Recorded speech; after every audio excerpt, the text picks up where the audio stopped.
Welcome to Gospel Bytes. Welcome to Gospel Bytes.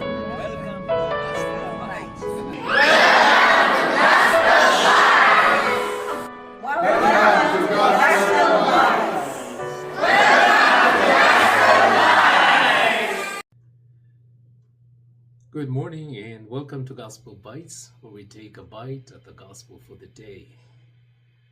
A reading, today is Sunday, February 22nd, a reading from the Holy Gospel according to Matthew. Glory to you, O Lord. This is taken from Matthew chapter 4, verses 1 to 11. Jesus was led up by the Spirit into the wilderness to be tempted by the devil. He fasted 40 days and 40 nights, and afterwards he was famished. The tempter came and said to him, "If you are the Son of God, command these stones to become loaves of bread." But he answered, "It is written, man does not live by bread alone, but by every word that comes from the mouth of God." Then the devil took him to the holy city and placed him on the pinnacle of the temple, saying to him, "If you are the Son of God, throw yourself down, for it is written, he will command his angels concerning you, and on their hands they will bear you up, so that you will not dash your foot against a stone." Jesus said to him, "Again it is written, do not put the Lord your God to the test." Again the devil took him to a very high mountain and showed him all the kingdoms of the world and their splendor. And he said to him, "All these I will give you, if you will fall down and worship me." Jesus said to him, "Away with you, Satan, for it is written, worship the Lord your God and serve only him." Then the devil left him, and suddenly angels came and waited on him. The Gospel of the Lord. Praise to you, Lord Jesus Christ. So today Jesus gives us a glimpse of the mind of the devil. This devil who's been there from the beginning of the world when he tried to tempt Adam and Eve. Now notice that when we talk about temptations, when they say it's not a sin, it's a suggestion, a seduction that the devil does. He does that to us. And it's not like he forces us to do something bad. No, what he does is he wants us to live a life without God, to pursue a life where we do our own will instead of God. Yeah? And it's like what he does is he suggests and he tries to see something that is already in the heart. No? And if he pokes that, then eventually we will give in. For example, Adam and Eve, they have this longing or this desire to be like God, to be as powerful as God, to be like God who decides what is right and wrong. So kind of Satan pokes, oh, you want to decide what is right and wrong. You want to be like God. You want to define what is right and wrong. And we see this today. People say, this is my feelings. This is what I feel. It must be right. No, this is what I'm inclined to do. This must be right. I decide what is right and wrong. And centuries after, he even tried to do it on Job.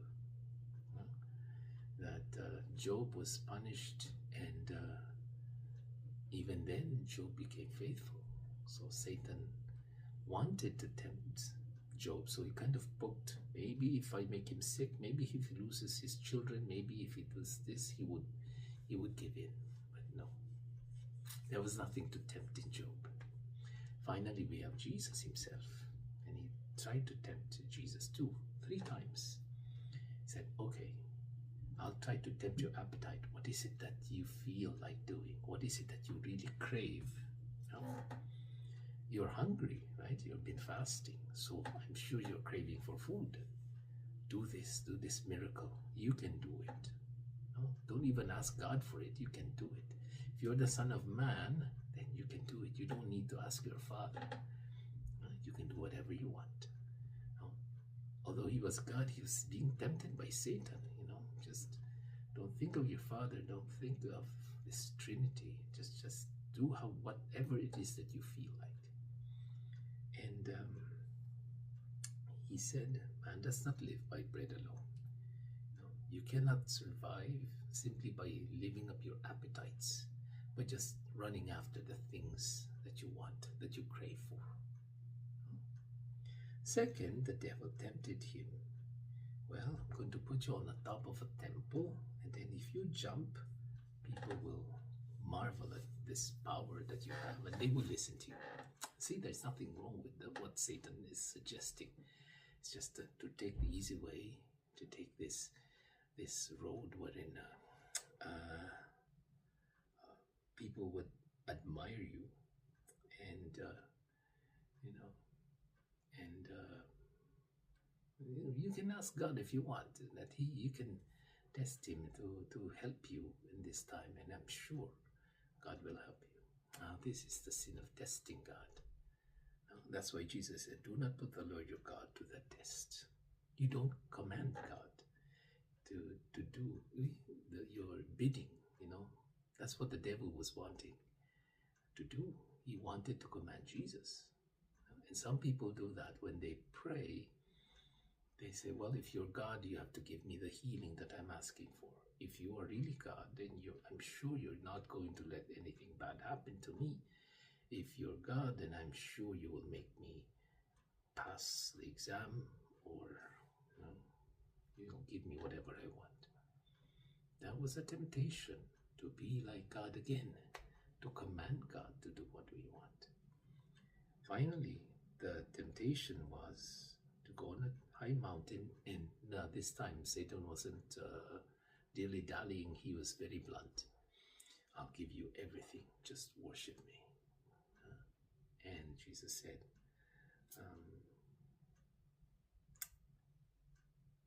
away with you, Satan, for it is written, worship the Lord your God and serve only him.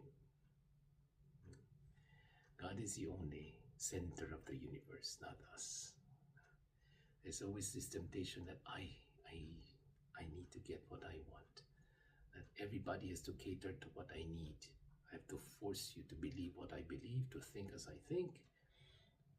And if you don't, then you're nobody to me, and even God.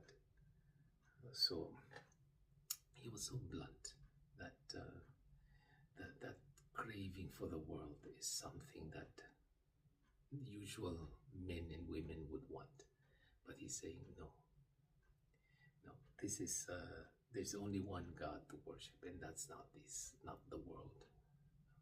And so sometimes we can be